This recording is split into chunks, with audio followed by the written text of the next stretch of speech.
Yo, what's good? Spare in the building. Thank you for tuning into another episode of Kueen Talk. If you are new here, welcome. Make sure to hit that like button, subscribe button, leave a comment. Let us know what you think of this very special episode. You guys, I told you, I'm out here trying to find guests. I found these two guests. I'm at an all black, all trans event. We got Marcel and Geo based out of Kansas City, Kansas. Welcome, y'all. How y'all doing today? I'm great. How are you? I'm doing good. The event that I met you guys at, I'm from Wichita. So I was like, I seen it in Lawrence. I was like, well, I definitely got to go to this. I see Candace Campbell out all the time. And I was like, I wanted to go to an event of hers, but I just never find the time. It's like, I can make this work. So it was a dope experience to be in that environment with everybody. Yeah, for sure. Yeah. I love that. Oh my God, it was so It fun. was very good. Yeah. Do you guys go to shows often in Lawrence being in Kansas City, or was that just like every once in a while you'll go? Sorry. We actually go to Sore Loser like every month. It's like every third Wednesday at the Bottleneck. So every now and then, kind of. I don't know. Yeah, so basically Is like that in once a month. Lawrence? Yeah. That's in Lawrence too. Yeah, it's like literally across the street, or down the street. Is it a queer bar or? Yes. Yeah. Bottleneck is a So- queer bar, I think. Yeah. Okay. Why do you go specifically once a month? Like what's happening? Well, first of all, I really like Shady Boots. She is one of the Okay, drag yes. like queens I've ever seen, and me and him talk to her sometimes. So, I just go mostly to see her, but it's also a very fun event to go to. Yeah, the Bottleneck, the Sore Loser at Bottleneck was like the first drag show that we went to back in, I think, July. And it was a very fun experience. It's kind of like a competition between different drag queens. You'll see some that you've already seen before, and you'll see some newer drag queens competing to be Sore Loser, which is really cool. Okay, I'm gonna have to check this out because I follow them. I've never seen this on their social media, and I will say some like the drag queens and kings that I follow. I always see their information late. I always see it at the last minute. Literally. And I don't know if that's just like me just seeing it the last minute, or they need to do better at promoting their events. But literally. Yeah, exactly. You have to like kind of check it often if Like you really. every day. Yeah, every Yeah. day. Yeah. It's got to be in the know that they need to start a tech subscribe list. Just send it all out immediately to I the Literally. would phone. love that. Yeah. Exactly. I tell some of the queens and kings that have been on my show before, I tell them, I'm like, bro, you hit me. Like, literally, this just happened. One of them that has been on my show, Silk, you guys will have to check out his episode. He hit me up on Sunday at 11 p.m. talking about, I have a show in town. Come check me out. I'm like, bro, I have to work in the morning. How am I going to? I was like, I can't pull that off. I was like, you literally just hit me up. I was like, you have to give me more of a notice than that if you want me to go out there to Yeah. a show. That's so funny. And they're always here at least like Sunday evening. It's like, what happened to the Thursday night shows? Because I can go to work on a Friday, a little. But when it's a Monday and I got to do it, I don't know, just something about taking the whole week. It just doesn't sit right with me. Is going to shows and stuff, is that something you guys obviously do that often? Or why do you guys choose to go to Lawrence when you guys live in Kansas City? Is there like not a lot of action going on, or is it just specifically because of Shady Boots? Oh my God. I mean, question. I just really like seeing Shady. She's so beautiful. And I think she's also a really good performer. But I don't think there's a lot of stuff going down in my city. Like, I think there is stuff going on in the KC Metro, but I'm just more familiar with Lawrence. Yeah, we got friends down in Lawrence that go to KU, and Hmm. we didn't really know of Shady Boots. Our friend knew Shady Boots because she had served Shady Boots at this restaurant she worked at. So they were like on like our first name basis, and yeah, but like our first show was with Shady Boots, and they have more like variety of shows down in Lawrence for sure. And for some reason, every time we learn about like shows in KC, it's like last minute, like you were Oh my talking about. God. It's like, I don't know, the week of, and I can't get off work or I have school or something like that. So can't go. Yeah, I that's interesting though, like in Kansas City, because there's like I always think Kansas City is the spot to be because I'm in Wichita. In Wichita, it's there's a scene here, but it's not as what I see. Even in Lawrence, Lawrence more popping than it is here in Wichita. So like when I hear Kansas City, I think of like the Missy Bees, and there's another spot too. Missy Bees is the first thing that comes to mind. I know like they have shows often. Do you feel like so? Like I asked this question because when I seen you guys, it was the all black, all trans show in Kansas City. Do you feel like there's shows that have people of color often, or do you feel like the queer scene in Kansas City is pretty white? I feel like it's pretty white. I agree with that. At least the ones that are promoted to the top that we see are pretty white. I'm not sure if that's indicative of the whole city, of course. But yeah, I Right. think the popular ones are pretty white. Yeah. Yeah. Have you guys heard of Where to Find Us? What's that? So it is two black women. One of them's from California. One of them's based out of Kansas City. They do queer pitch.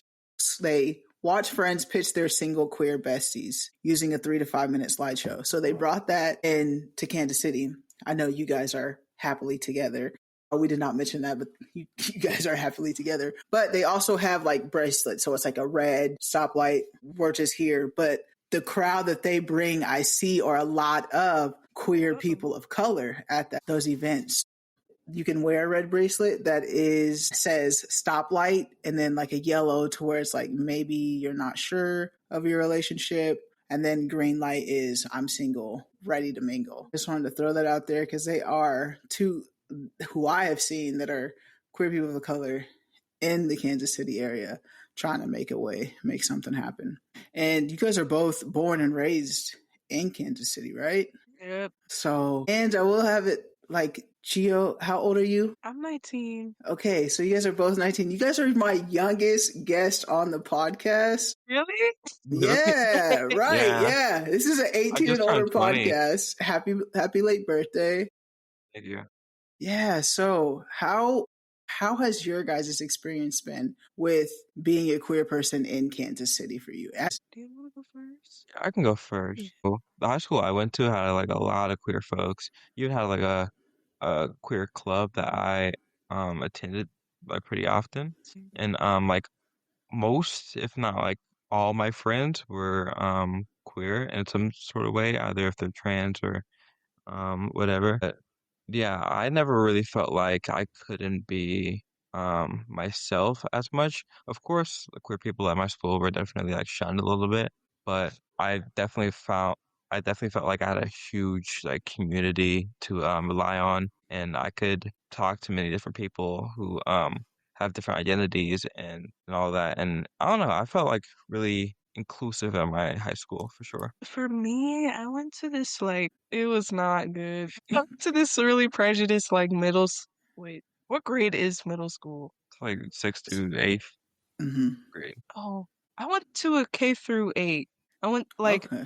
that was and they were just like really prejudiced, so I definitely felt like I couldn't be myself, but I think I realized that's when I started like exploring my sexuality when I was like 12, something like that. But once I went to high school, I definitely felt like I could be myself. But yeah, it was a lot better in like elementary, I want to say. Marcel, you mentioned like there was a lot of clubs and different aspects that made you feel comfortable with your identity. What other ways, Gio, do you feel like made you comfortable to start expressing yourself at such a young age? Because I know for me personally, I didn't feel comfortable doing it in high school. It wasn't until after high school. So for you guys, what made you feel so comfortable to do it at a younger age? So yeah, I'll go first. So when I first came out to my friends, this was like sophomore year of high school. Around that time, I started to deconstruct my faith. I grew up with very like religious Christian parents, and so at the same time I was deconstructing my faith, I realized that like there really is nothing wrong with being gay and trans. So I started doing research about different identities in the community itself and started to, I guess, try out different labels. So I guess I could say that experimentation was what made me more comfortable in my skin now. Because if I didn't do that at all, I think I probably would still be really hush hush about it or in the closet. But Yeah. For me, there was also like a LGBTQ club in my middle school, and in high school I just like was a lot I was around a lot more people and a lot of different people, like people of color, genders, sexuality. So being surrounded by people like that made me feel a lot more comfortable. Mhm. For sure. Yeah, I agree. And Marcel, you mentioned that your family was pretty religious or is pretty religious. In what ways were they a support system, if any, to you during this process? And you as well, Gio, was your family at all, if any, support system to you during the process? I would say growing up, my family was pretty homophobic.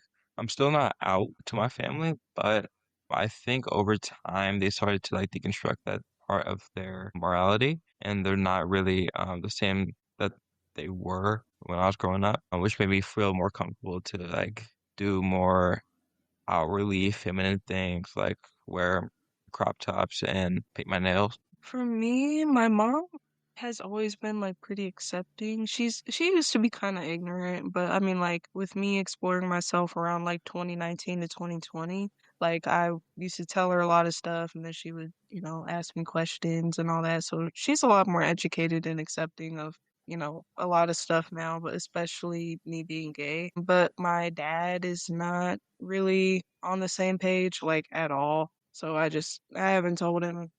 Okay. So how do you guys navigate your family relationships then right now? Do you guys just don't mention it just because you're in the relationship that you're in, or what? I'm just curious. You're all good.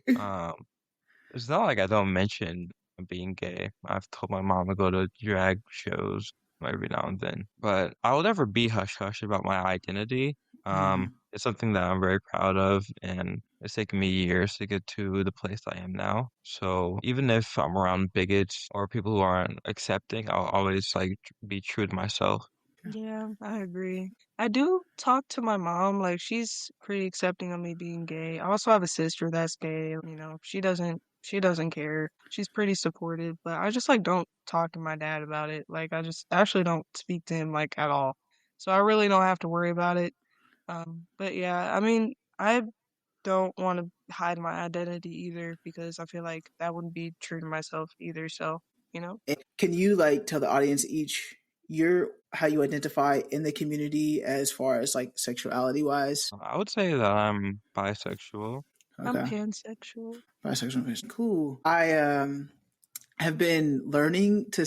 I say I am a lesbian, but like when I approach the podcast and stuff, I'm always like queer. I feel like taking that, and I had an older person on my podcast before. They're like, they still don't say that. Like, for them, that word is like a derogatory word. It's offensive for them, Mm. just because growing up for them, how it was used towards them. But I think I say it and use that just because I feel like it's an umbrella of just like everyone. Like if you're a part of the community, it's just queer as the umbrella of to what that is. And with you guys being in this relationship now, and you guys are obviously are still going to like the drag shows and whatnot, but do you feel like you're able to like how do I want to ask this? Okay, you guys are like in a heterosexual relationship. Do you feel like you hear things or people will say stuff around you not knowing that you're a part of the community? Yeah, I feel like it happened more in high school. I would hear people say the F slur like all the All time. the Like it time, was yeah. so bad. Like someone even called me the D slur one time. Like it was in middle school. It was oh my God, it was ridiculous. But I feel like when we go out in public, people can tell we're gay. So, and we also Yeah. just don't go in spaces like that, so we don't Yeah. hear it too often. Yeah, we don't frequent places like that, which definitely helps. In high school, my sophomore year specifically, I was in football, and like football is like very heteronormative, right? And then I felt like I really had to hide my identity because I didn't feel safe around those type of boys at all. And yeah, I heard a lot of homophobic things, and yeah, it was just a weird place to be around. I remember when I was in middle school, I was in like in eighth grade or whatever.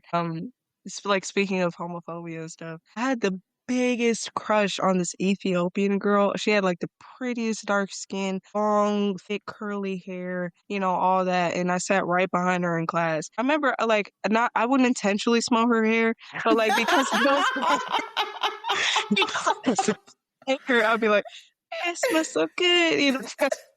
Nah, you're sniffing it out for a change. I was behind her like, Right.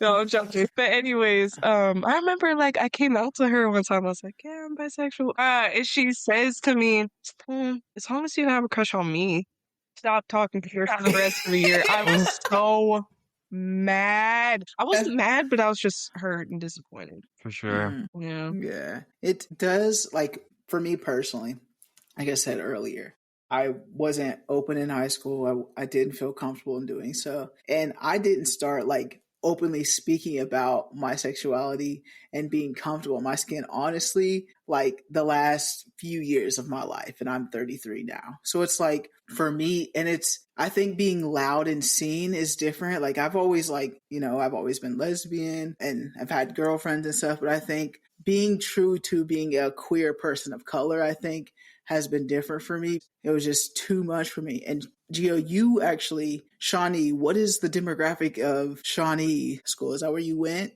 to school in high school? Yes. Well, I technically went to high school in Overland Park, but Okay. it's like my high school is literally right next to Shawnee, so I just say Shawnee. And my middle school was also in Shawnee. So, but I actually don't know the demographic of Shawnee. I think it's Did it mostly seem white. Okay, I was gonna say, did it seem diverse? Marcel, Yeah. like, did the schools that you went to, although you guys said it seemed they have the queer clubs, they have that, but did you see a lot of people of color that look like you in the schools, or I would say she went to Shawnee high schools, and I think Shawnee high schools were more diverse than my high school. I went to high school in Overland Park, like South Overland Park, and that place was mostly white. I think like the second highest demographic there were like Arab people. I think my high school had like the highest like percentage of Arab people out of like any other in the district.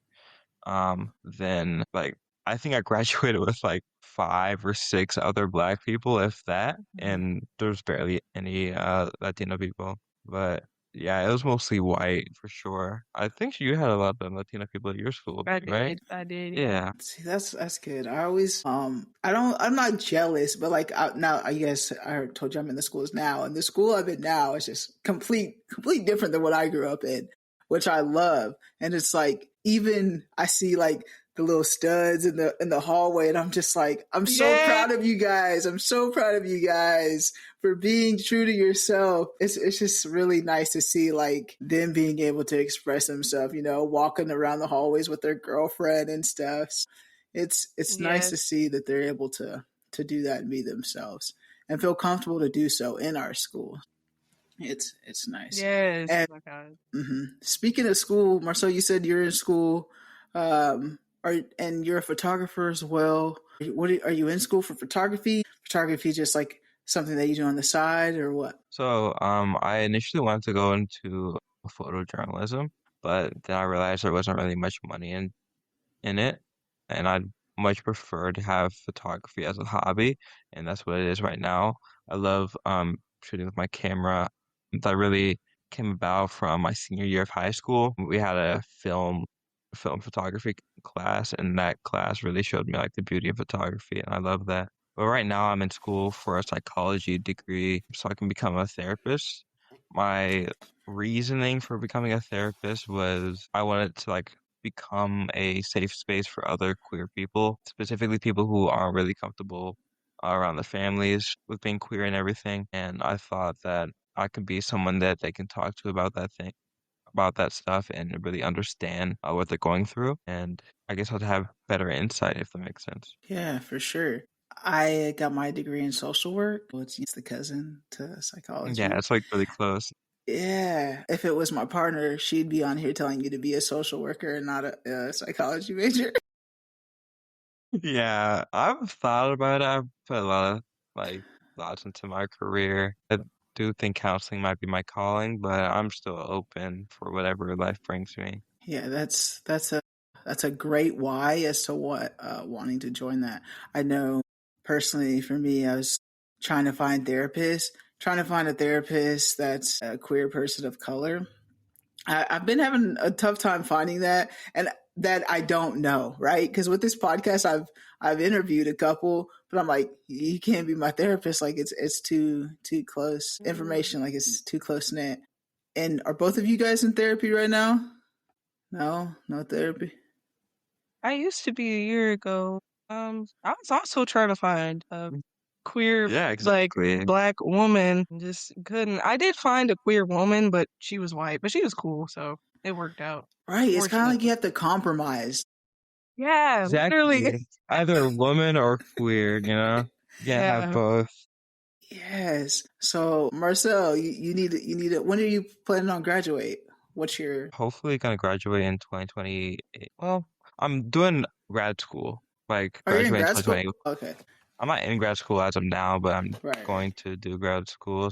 Hopefully like 2030, which is so far. But Hey, like, it'll yeah, that's before you that's the know it. goal. Before you know it. Yeah, Mhm. well, hopefully we can all find the therapist that we want. It's Oh, important. It's important. Mhm. I encourage everyone Sure. to get a therapist. I Me too. settled with a black woman for now, but I am going to break up with my therapist eventually if I can Oh. find that. I think okay, so Gio, you've been to therapy before. Marcel, have you been to therapy before? I have been to therapy. This was like back in middle school though. But yeah, I So have you been to get the yeah, you get the concept, right? When you're talking to somebody, for me, I usually don't talk a lot. I usually like about my feelings, about just I let everybody else do it. That's why I ask the questions. I'm not the one that answers the questions. But I feel like the lady that I have right now, I just need her to like give to speak more on guidance on routes when I do say stuff. You know what I mean? Like if I'm just like sitting there, if I'm just sitting there talking, and you don't respond to me, it gets weird. It gets really weird. literally, yeah. right. Yeah. Yeah, I can I imagine. I need you to give me some type of guidance. So I don't know if I should I have just like stopped. I'm a couple months in, to a few months in, so she already knows a little bit, but it'll be a quick cutoff, you know. Once I do it, I get that though. Therapy really is about finding a therapist that you feel comfortable with and that will give you the best insight. And like, you shouldn't be afraid to hop from therapist to therapist to find the right one. So there definitely is one out there for you. But I think you can speak more on that when like your therapist wasn't giving you like guidance and all that. Yeah, I mean, don't get me wrong. Love her down. Love Miss Holly. But I mean, like, she just was a little too, like, lenient, I think. Like, not to give too much information or whatever. I don't know. But like when I was 18, I was dating like this 21-year-old man. And she was never like up, like she never said anything. She was like, it can work out. And like when I look back at it, I'm like, why didn't you say anything? Like, but I mean, like, yeah, she was cool. Like, we could relate on being gay, and she was like being in a toxic relationship or, getting rid of that. And like, we could relate, but she was just like too gentle, I think. Like, I need yeah, and somebody to be like, what that's good that Mhm. you the fuck? recognize that too. I think people can get if their therapists are like lenient and they think, oh, nothing's wrong with me. My therapist ain't saying nothing. Like, I talked to my therapist about it. You need to do more than just talking to your therapist about it. You Yeah, actually have to do the work. You can't just go in there, talk about it. So, but yeah. All right. yeah. If you're a therapist, listen to this. We love you. We pay you a lot of So money much money. So to much tell money, you yeah. our feelings and for you to give us guidance. Mm. Yeah, Yeah, if you're a exactly. therapist, take that to heart. Take that to heart. Being a queer person of color, how do you navigate like you said you went to like the African American clubs, but you didn't go to like the queer clubs. How do you find like a balance of getting like pouring into all of your identity? That's a really good question. I do know that a lot of the Black community can be a little bit homophobic and definitely aggressive in that aspect. So being out to like Black people is like really It's like hit or miss, It's so definitely. scary. Yeah.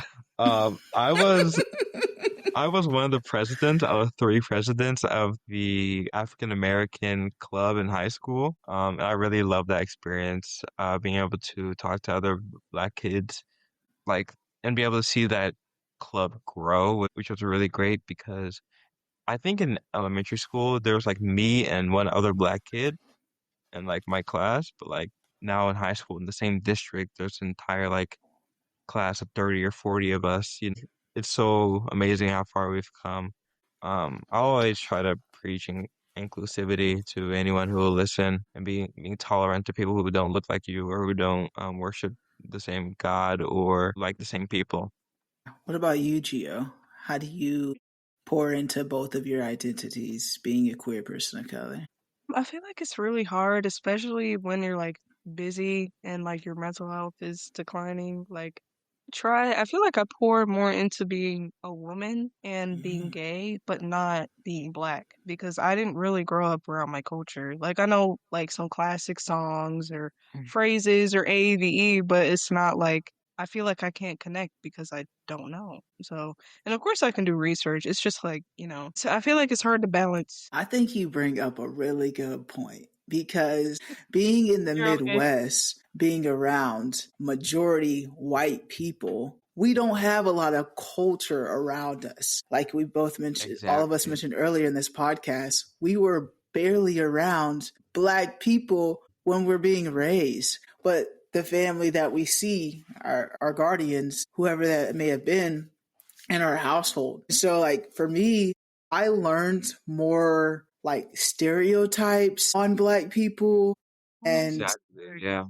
having like a bad representation of black people than I did good growing up where I grew up. Literally. I agree heavy with that, actually. I think you can too. Same here. Uh, I Yeah. definitely grew up seeing like black people as like, I don't know, I never really felt like that I was also black, because I grew up around mostly white people.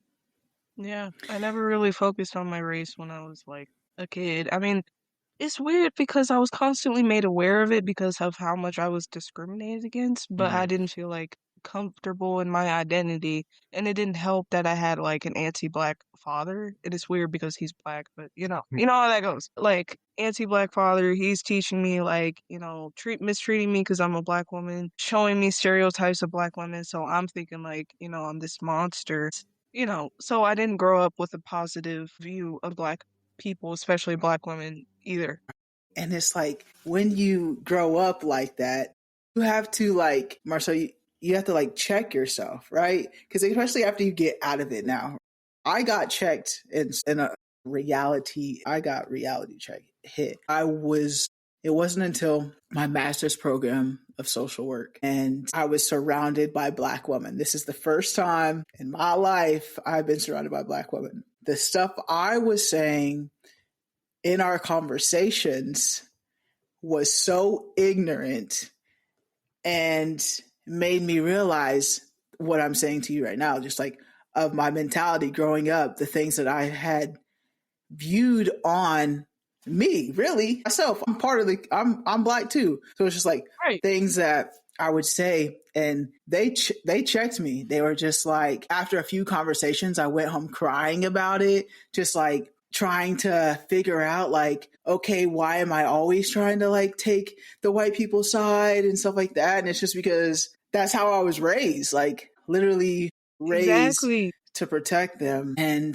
it took me getting out of that space and actually getting into a different environment. For you right now, how do you see yourself getting into an environment that allows you to have a different perspective on black people, if any, right now? That's a really good question. I feel like it's still really hard. Like, I still get nervous when I'm around like other black people, and not in a like, oh my God, I'm so scared, like not that kind of way. No, But like, no, no, no, no. I get it though. yeah, I but you get get it. what I yeah, Yeah. Right. but you get what I mean, like in a way that's like, oh my God, are they gonna like judge me or accept me or like what's happening here?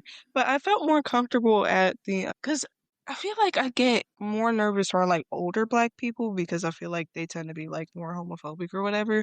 But I felt like way more comfortable at that show that we went to because I'm like, okay, everyone's gay. Well, not everyone was black, but like, there's black gay people, like, whatever. I felt like way more free. Girl, I was twerking there on the stage. I felt comfortable. Yeah. You know, I mean, I really hope that one day, because I talk to him about this sometimes, but I really hope that once like me and him start a family, like we'll be able to grow up somewhere or raise our kids or just live somewhere where there's more black people and they're more accepting and we can kind of like heal a lot of that like anti-black trauma and shit that we have, Yeah, yeah. one day. I've recently just have been starting to like go to like networking events and just putting myself in there. But you're right, I still get a little like, man, especially because my brand. Like now, if I go into Wichita, you know who I am. I'm Kueen Talk. I represent queer people of color. So I am screaming it in every room that I go to now. And it is a little like hesitant too, but I've been very, very, well, I've been welcomed in all the spaces that I've been to here in Wichita when it comes to that. They have been very supportive.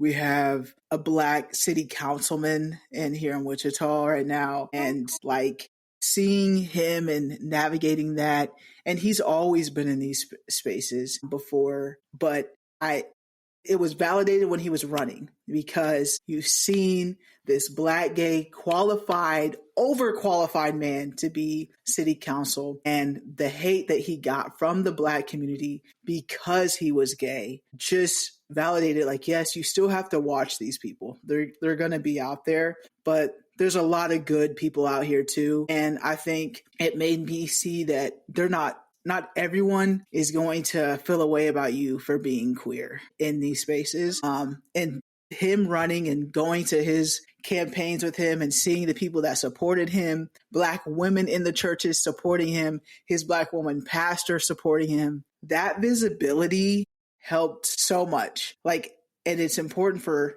other people to do that as well. If you support the queer community, queer people of color, be an ally so that people like me, Marcel, and Gio, we don't feel a way when we enter those spaces. I think Exactly. Exactly. it was really nice to see because I've always had that too. I think we're not the only ones too. If you are a black person in the Midwest, I think there should be a study on it, especially like us versus people from Atlanta. Like I am jealous of those people in Atlanta, but I don't want to have to go there to experience.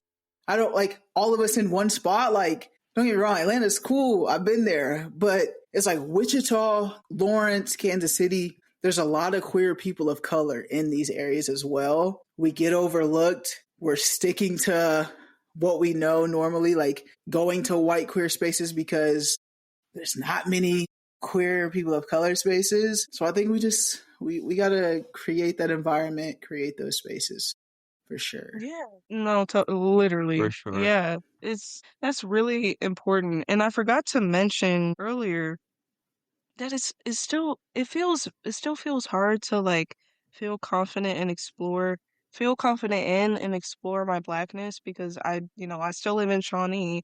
Like you were saying earlier, I wish I could go to Atlanta. We've been to Atlanta, but I wish I could go to Atlanta and like, be around black people. And it's also like really hard to not feel resentment towards my parents for raising me here. I don't know if that's just me, but I wish I would have grown up in Georgia, like Atlanta, Miami. I don't know, just somewhere with more black people. But like, I feel like I'm always getting stared down when I go out in public, like, especially at my job. There's a lot of white people there. They're always looking at me like I'm crazy.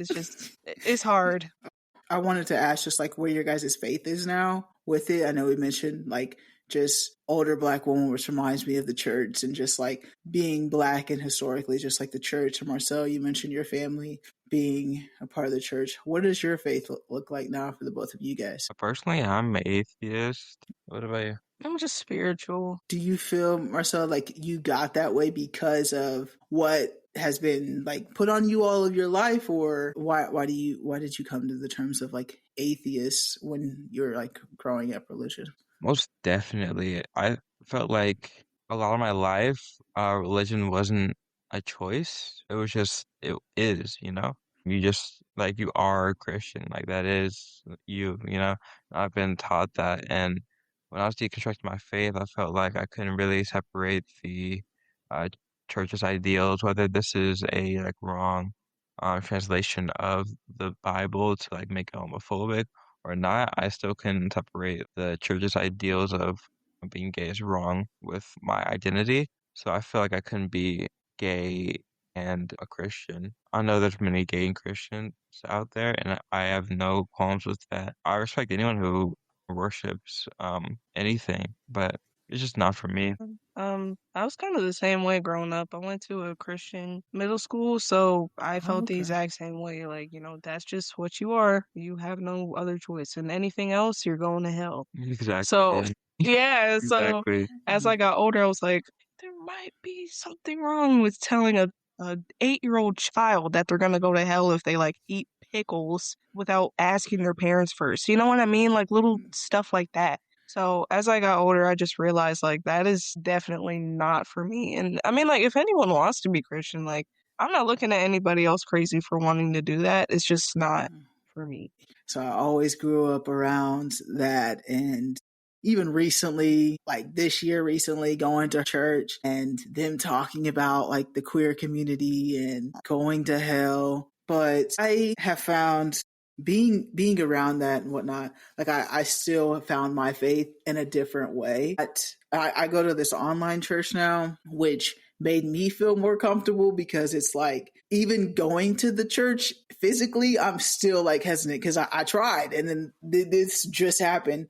But when I'm online, that hasn't happened or he hasn't mentioned anything. And I've also been seeing like my For You page is a whole bunch of queer people of color and seeing this queer black pastor and this black man who's straight is also a pastor, and he just like validates queer people so much, and even had Pastor Bryant there with a meetup with like the queer pastor. I cannot think. I forgot his name, but was just stating like how hurtful they have been to the queer community and how it's damaging, and how in turn we have people that, like you guys did, just turn away from faith completely because of the teachings that we learned growing up, which is complete opposite of what should be doing. Like complete opposite. Exactly. Exactly. Love thy Exactly. neighbor, right? Mhm. Yeah. Yeah. So I completely understand where both of you guys are coming from. And being black, it's like it's something that is we grow up with. Is we have to learn to navigate, and I think it's hard for us to be ourselves even more, fighting through that, getting through that. But you guys are doing it at a young age. So kudos to you guys for Thank being you. able to express yourself at such a young age in middle school and high school. Like it's really nice that you guys have had those resources in your schools to and friends that have given you that safe space to do so. What Mhm. advice do you guys have for someone who may be struggling right now to be their authentic self? Like I've always thought about this, you know, if I could like go back in time 4 years ago, 2021, talk to little gay me, I would just like tell him to like really stay away from labels. It's definitely okay to experiment with your labels and to see what tries to fit you, but no label will like really define you 100%, I feel like. And try to find out who you are yourself before you find a label to tell you who you are. And I think maybe this is like a thing that has been more popular because of social media, but like finding labels to stick to is like something that's really prevalent in Gen Z, and I don't think it's that really important to like being gay. You can be queer, but you just try to find out who you are first. I love that. That's Yeah. great. That's a great There's message. I feel like there's a reason why people say like be yourself because like, no matter who you are, how you express yourself, like someone's gonna be upset, someone's not gonna like it. You could be like the holier than thou, like the best person to ever exist, and someone's still gonna be pissed off. So I think, and like really just be yourself. And I know that's like really cliche, but it's so important. And also like watch who you hang around. Like you hang around the wrong people can really like can oh my God, it can just like really affect you mentally and like make you feel like you have to like put yourself in a box. Once I started like cutting off people shouldn't have been around and just kind of isolating myself in a good way so I could like think more clearly and like process my feelings and explore myself and all that. I felt like I could really be myself. Yeah, I want to build off that a little bit, that surrounding yourself with like-minded individuals who either like are allies or who are queer themselves is super important to becoming more comfortable in your skin. And as long as you are around people who love you for who you are, I think you will flourish. I think it is like, and for us, like, as we mentioned earlier, finding those people who are okay, like with like the GSA groups or friends that we're able to talk to, I think is really important. And I think also stating, find out who you are before putting a label on it. I love that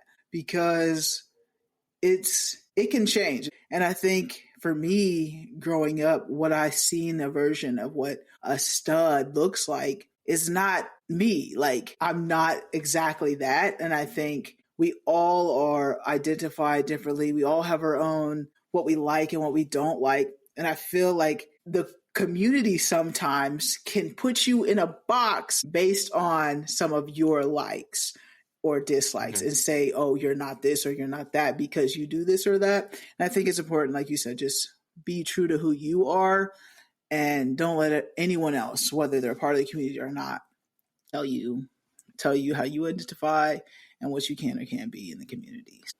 I think that Yes, Exactly. exactly. And I also had one more piece of advice that like don't be scared. Don't be scared to express yourself. okay.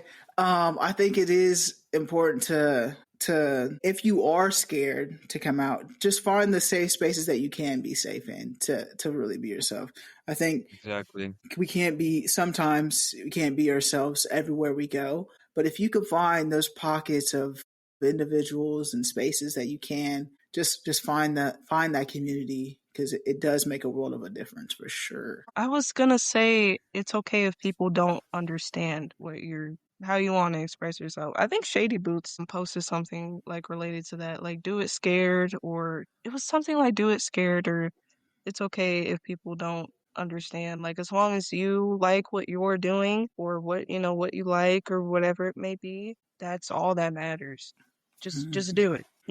Exactly. Yes. People aren't going to understand you when you first come out for sure. I know that trans people, especially in America, are very targeted by the government. That's really sad to hear about. But yeah, nothing's wrong with being trans, but and people aren't going to understand you, but don't let their ignorance be haltering your growth as a person. Yes, because you got to navigate the world and live in your life. Like no one else is living this life for you. Your thoughts and what you have to go through on a day to day basis. So yes, I think that's important. I appreciate both of you guys coming on here. Is there anything that you're like, man, I really want to discuss this on Kueen Talk today before we wrap up? I can ask you about it or something. I don't have anything specific. Do you? Yeah, I think we're all good. Sweet. Well, thank you guys so much for being a guest here on Kueen Talk Podcast. I loved it. It's an Yeah, honor. good. Good. Like I said, I met Gio and Marcel at an all black, all trans event in Lawrence, Kansas. If I see that you're a queer person of color, I am going to ask you to be on the podcast. And don't be afraid to ask me. Don't be afraid to fill out the form on queentalk.com if you want to be a guest as well. I think everyone's story is important, no matter what stage you are in your story right now. I think it will be relevant and someone else can relate. So thank you so much again, Marcel, Gio, for coming Of on course. here, sharing your story and being a part of the podcast. Thank you so much for having Yeah, us. And let us know what you think of this very special episode. And remember, as always, family, friends, strangers, love, and be nice.